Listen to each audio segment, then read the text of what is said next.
Muy buenas, si os quedasteis con ganas de más en el vídeo que hice la semana pasada sobre Toledo, dejaremos el enlace por aquí, pues hoy vais a flipar. Hoy nos vamos a ver la Alhambra y la mezquita.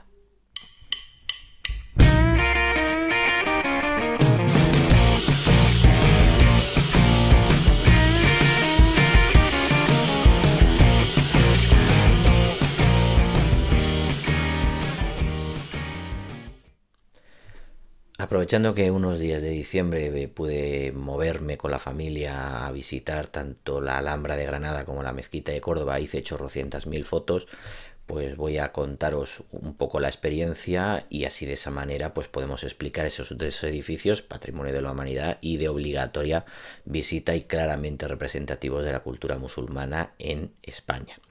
Vamos a hacer este recorrido en el orden que yo lo hice, que fue primero vi la Alhambra y al día siguiente me vi la Mezquita de Córdoba. Ya sé que el nombre oficial es Mezquita Catedral de Córdoba, pero bueno, entendedme, para mí es la Mezquita de Córdoba. Así es que vamos a empezar por la Alhambra. Os voy a poner mogollón de fotos, como prácticamente todas van a ser mías, pues no hay problemas de copyright ni historias, y además es que algunas me quedaron muy chulas. Bien, bueno, de la Alhambra de Granada que veis aquí, bueno, pues se puede acceder con el coche bastante cerca, y el parking lo tenéis aquí a la entrada. Yo os recomiendo, veis aquí lo tenéis, yo os recomiendo que dejéis el coche en el parking. ¿Por qué? Porque hay gente que directamente aparca por el arcén de la carretera, en las curvas. Mira, te vas a arriesgar a que te destroces los bajos del coche y te vas a ahorrar poco dinero.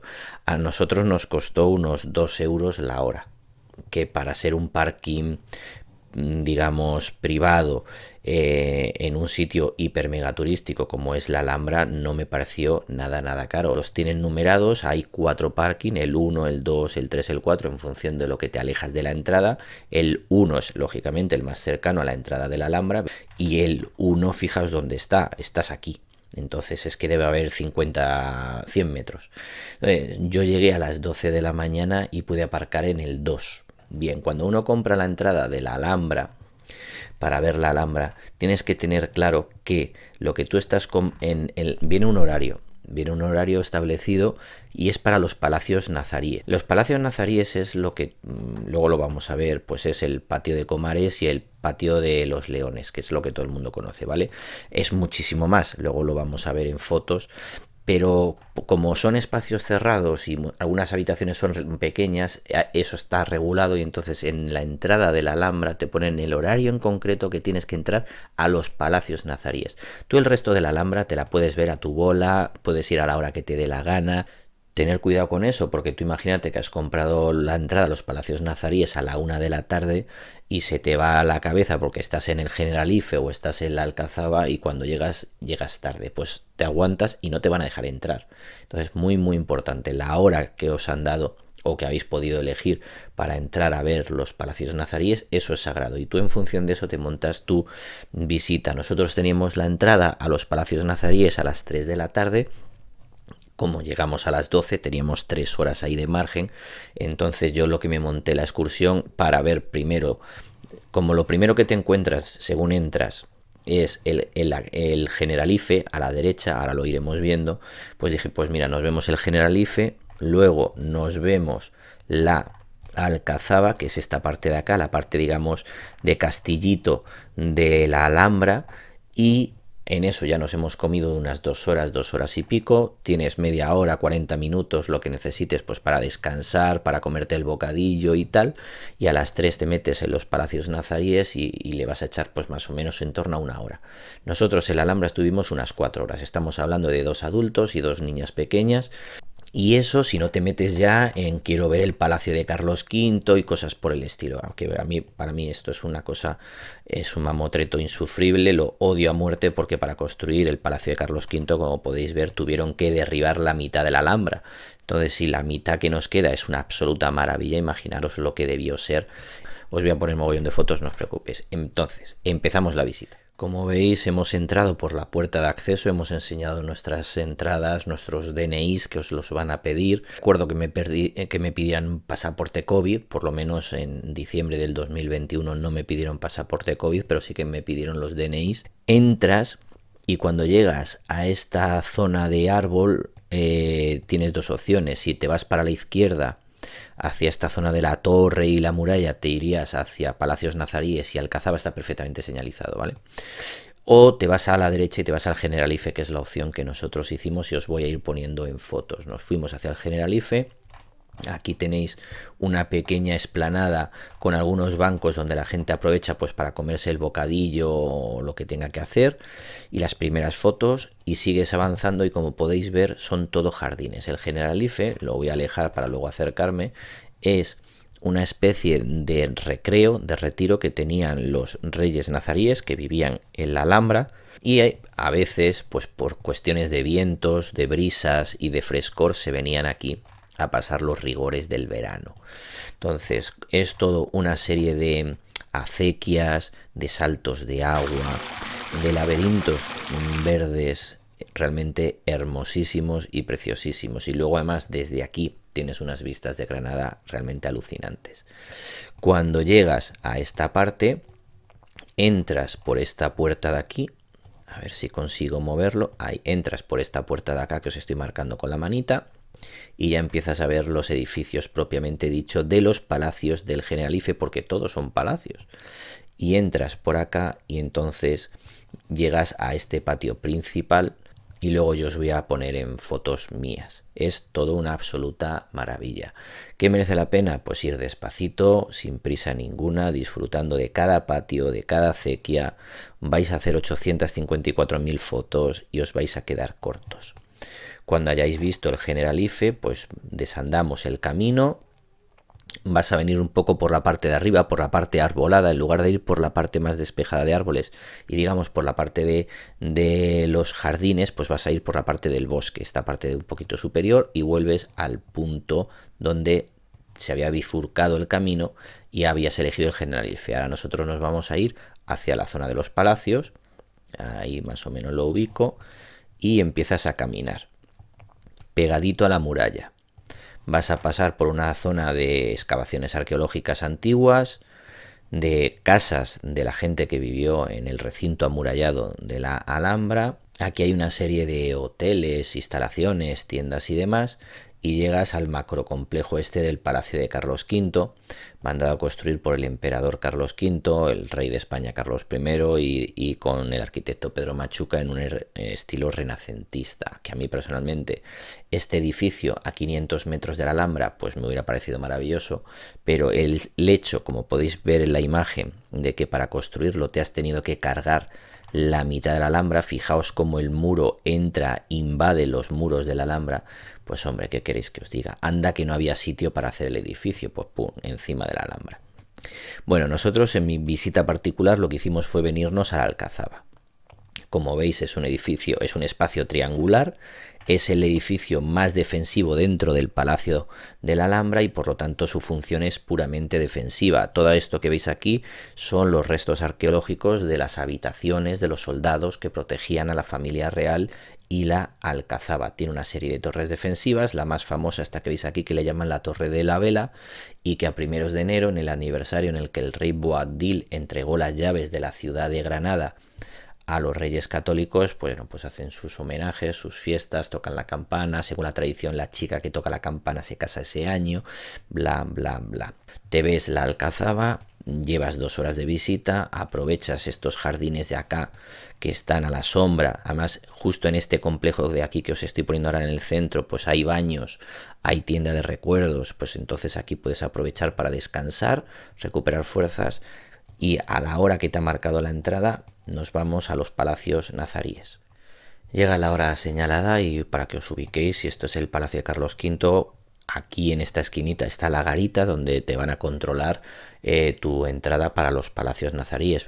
Para entrar en el Generalife, para entrar en la Alcazaba y para entrar en los palacios nazaríes hay que enseñar las entradas, por lo tanto las enseñas 4 veces en el punto de entrada, de acceso, luego cuando entras propiamente en el Generalife, luego cuando entras propiamente en la Alcazaba y luego cuando entras propiamente en los palacios nazaríes. Caminas unos metros y ya empiezas a alucinar.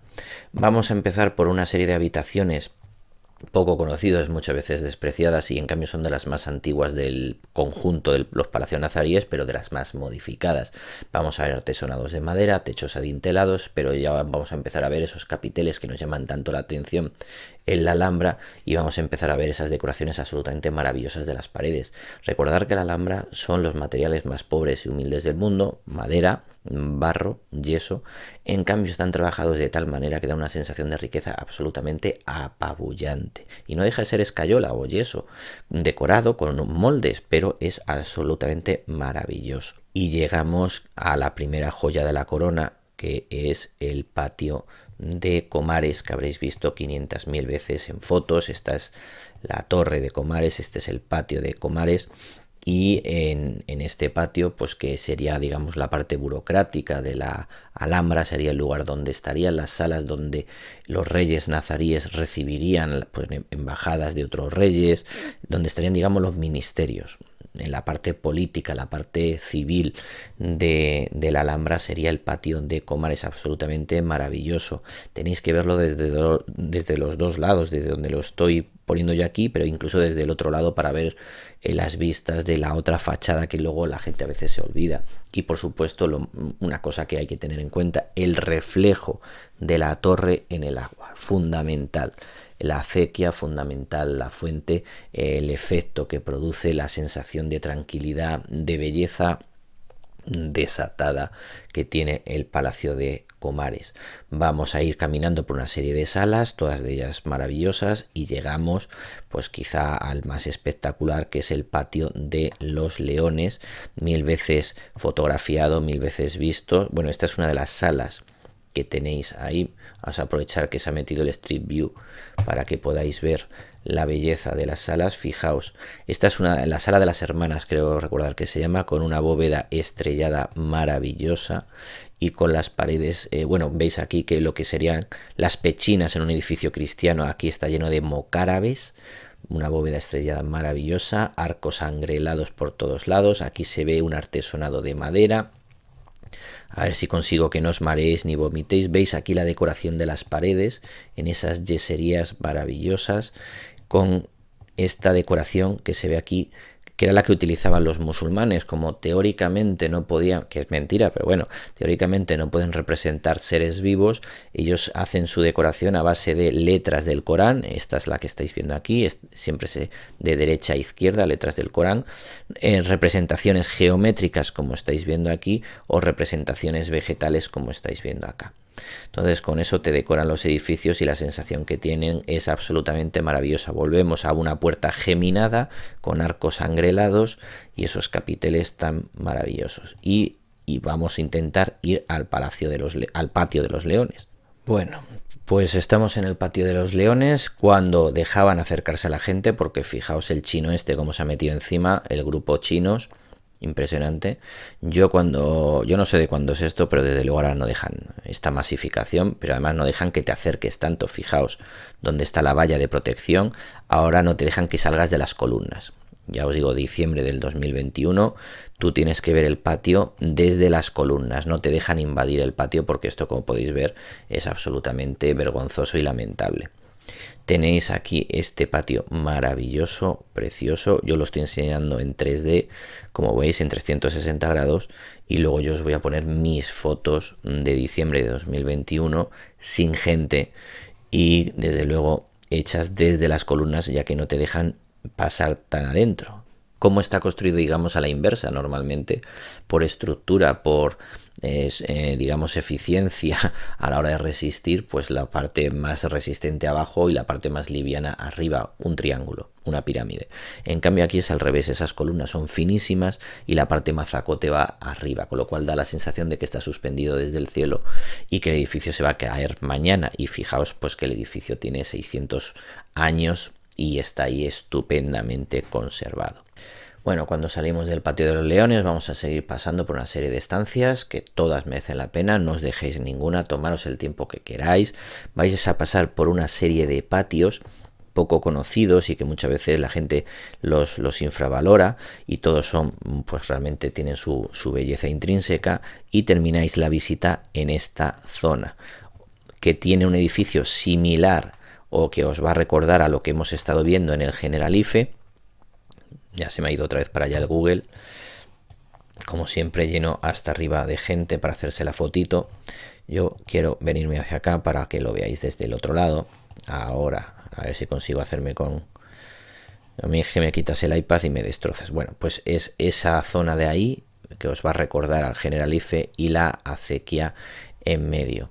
Y ahí termina la visita de la Alhambra. Es el momento de ir a buscar el recordatorio, el imán de nevera y todo lo que queráis hacer, volver a la zona que queráis ir. Al Palacio Nazarí no vas a poder volver a entrar, pero a la Alcazaba, al Generalife, las veces que quieras. Córdoba tiene una historia absolutamente milenaria, tiene una presencia romana, bueno, y anterior a la romana importante, pero luego la ciudad romana es alucinante, tiene muchísimos restos.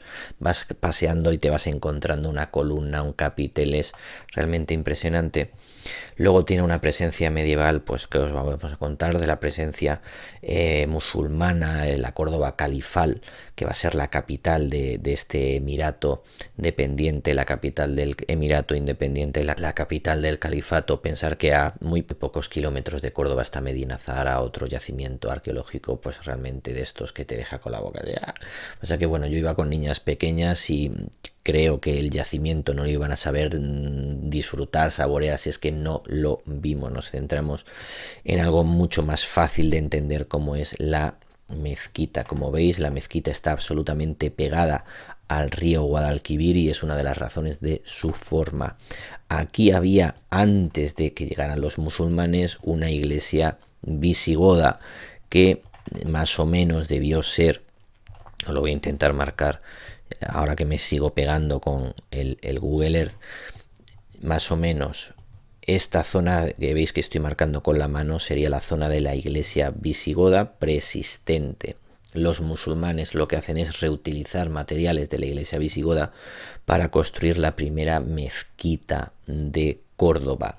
Veis, como en todas las mezquitas, el esquema clásico en el que hay un minar o minarete o alminar, básicamente la traducción, la torre a la que se sube el almuédano para llamar a la oración. Luego vemos el patio de las abluciones, el patio de los naranjos que veis aquí, que es similar al al que veis en la Catedral de Sevilla, que es la misma historia. La Catedral de Sevilla está construida sobre la mezquita de Sevilla. Bueno, pues pasamos el minarete, pasamos el patio de las abluciones y más o menos en la zona en la que estoy poniendo la mano está el control de acceso a la mezquita. Ya os digo, la mezquita es lo que os estoy marcando con la mano. Esa mezquita original se les va a quedar pequeña y la van a ir ampliando hacia el río en sucesivas ampliaciones desde el siglo VIII, desde ese Abderramán I que llega a España y que es el que va a iniciar los trabajos de esta mezquita de Córdoba. Van a ir ampliándola en sucesivas veces hacia el río Guadalquivir. Lo que están desplazando es la quibla.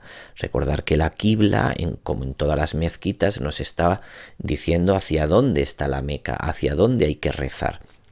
Entonces cualquier creyente musulmán sabe que rezando, mirando a la quibla, sabe que está mirando a la Meca. Y dentro de la quibla hay una especie de pequeña exedra de saliente en el muro y decorado con una cúpula espectacular que sería el mihrab. Luego todo esto lo vamos a ver en fotos, no os preocupéis.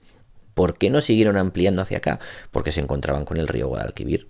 Entonces, como se encontraban con el río Guadalquivir, lo que hicieron fue ampliar hacia el otro lado, ¿de acuerdo? Entonces, primero habían ido hacia el río y luego fueron hacia el norte, digamos, fueron hacia el este y luego tuvieron que ir hacia el norte porque hacia el sur hacia el río ya no podían ampliar más. Esta ampliación, que en metros cuadrados es la más bestia, es la más grande, es la ampliación que ya correspondería a los tiempos de finales del califato y está atribuida a Almanzor. que no fue califa, pero bueno, era el que mandaba en el país de los musulmanes. Lo que destaca, pues es evidente, este mamotreto, que es la catedral cristiana de cuando los cristianos conquistan la ciudad a mediados del siglo XIII, le deciden construir ya en estilo gótico una catedral para que, bueno, pues quedara claro quién ha tomado la ciudad. Es verdad que intentaron traer de los mejores arquitectos y los mejores medios y recursos para construirla, para no desmerecer el entorno, pero sí que es verdad que a mí personalmente este tipo de cosas me repudia. Lo mismo que he dicho del Palacio de Carlos V en la Alhambra, pues a mí me parece que este tipo de cosas son innecesarias. Ojo que la mezquita está construida sobre una iglesia visigoda, y todo eso hay que reconocerlo. Pero a mí este tipo de cosas me disgusta. Y dicho lo cual, vamos a empezar a ver las fotos del interior de la mezquita.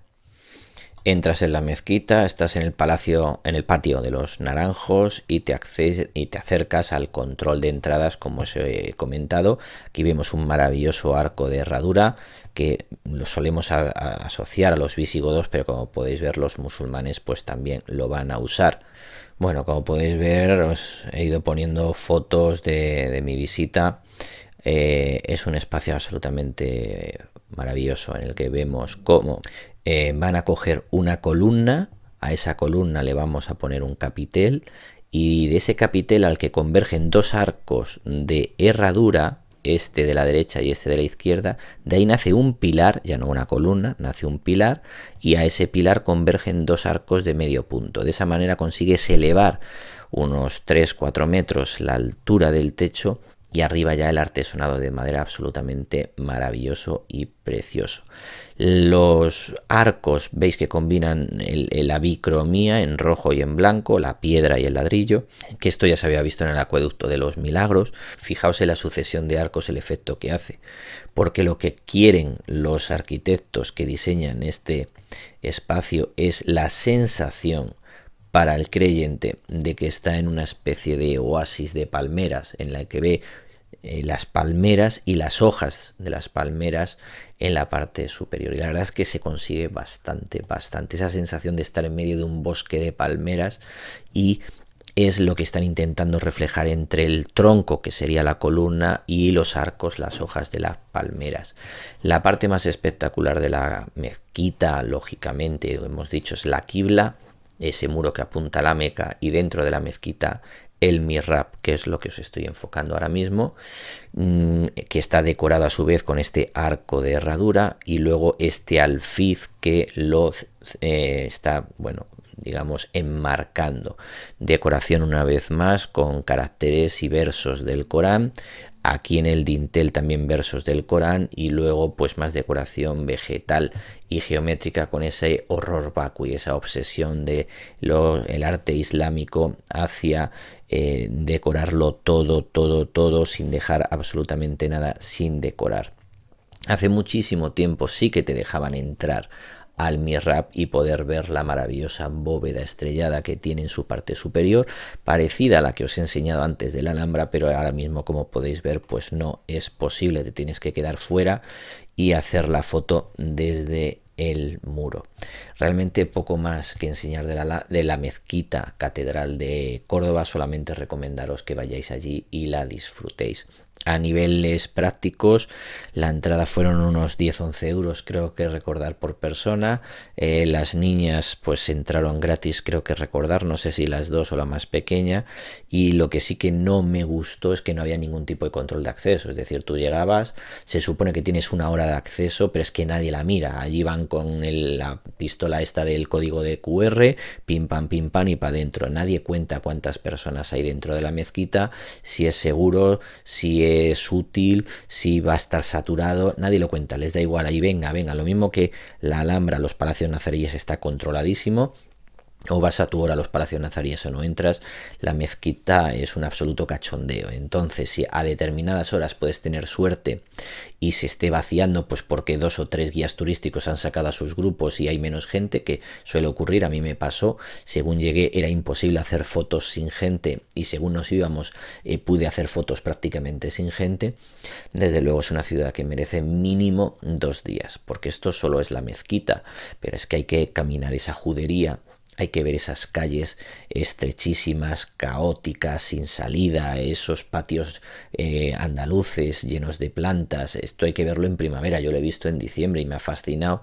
Pues esto en primavera, con todos esos tiestos, con flores en pleno esplendor y paseando por esa judería y esos olores y demás, pues tiene que ser una experiencia realmente para los sentidos poco igualable con el resto del mundo.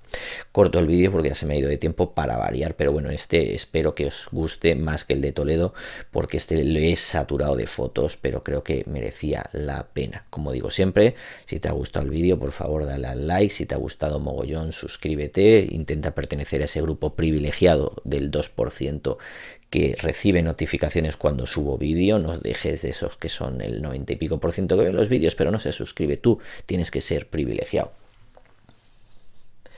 Suscríbete a Teleteacher, que no te cuesta nada y a mí me haces muy feliz. Y si encima el vídeo te ha fascinado, es que estás llorando ahora mismo con lágrimas como peras de agua por la emoción, pues hombre, redifunde el vídeo, que no te cuesta nada. Venga, nos vemos en el próximo vídeo.